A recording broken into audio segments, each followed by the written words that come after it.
Buenas noches, mi nombre es Raúl Romero Rivera, soy estudiante de la Facultad de Derecho Campus Mexicali y el día de hoy vamos a hablar acerca de información reservada. Para adentrarnos un poco al tema tenemos que hablar de un breve concepto de información reservada. La información reservada es toda aquella información a la que se le atribuye el carácter de reservado por los titulares de las autoridades administrativas, que a su vez determinan las causas del por qué se deberá otorgar dicho carácter a la información. En este caso, la razón principal por la que se le otorga dicho carácter de reservado a la información es por razones de seguridad nacional. ¿Qué es la seguridad nacional? La seguridad nacional basta con entender que es evitar el riesgo de que el Estado mexicano pierda su permanencia y su estabilidad.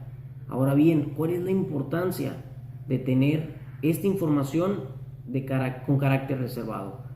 La importancia es principalmente que nosotros como nación proteger a nuestra nación en que esta información se mantenga con este carácter de reservado para evitar que nos perjudique como nación, que otros estados, otros países pudieran tomar esta información y en su caso perjudicarnos a nosotros como nación.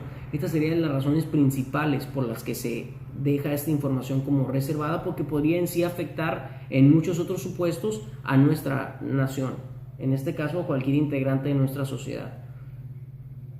Para continuar, vamos a explicar en sí el tema de la clasificación y la desclasificación de la información reservada. En este caso, cabe mencionar a manera de comentario que hubo un cambio de legislación. Solíamos tener una legislación denominada la Ley de Transparencia y Acceso a la Información Pública Gubernamental, que a su vez fue derogada por la ley, que es la actual, la Ley General de Transparencia y Acceso a la Información Pública.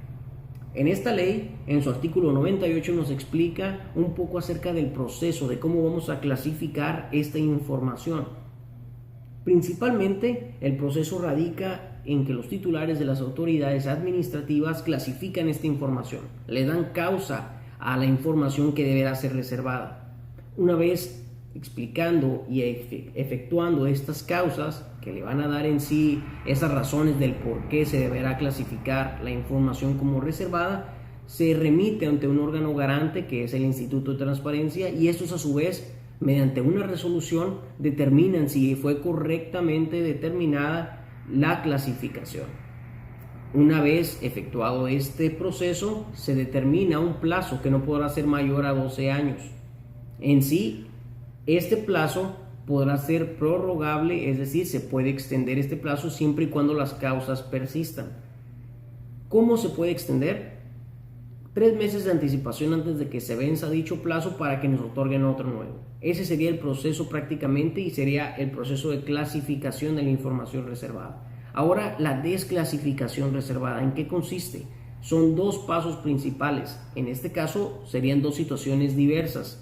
La primera situación sería en que se nos vence el plazo. Una vez vencido el plazo, quiere decir que se acabó en sí ese carácter que protege a la información, que le da esa protección de ser reservada.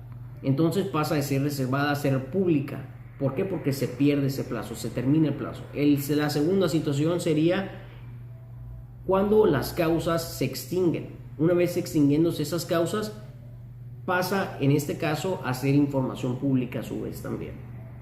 Una vez explicado este proceso también de desclasificación, vamos rápidamente a un ámbito, sería un ámbito principalmente de derecho comparado. En el ámbito de derecho comparado nos encontramos con documentos internacionales, como los principios de Johannesburgo, que en sus temarios 1.1 nos hablan acerca de lo mismo que hemos estado explicando apenas hace unos momentos, de cómo es que la ley tiene que explicarnos los criterios de cómo debemos nosotros de basar esta información, de basar esa clasificación que debemos hacer con la información que deberá ser pública y la información que deberá ser reservada. Así, a su vez, también tenemos en el 1.2 y 1.3 nos explica acerca de seguridad nacional, lo mismo que les acabo de explicar apenas hace unos instantes.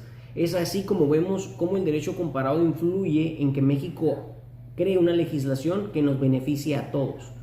En sí, esto sería un poco acerca de la información reservada. Espero que les haya gustado y muchas gracias por su atención.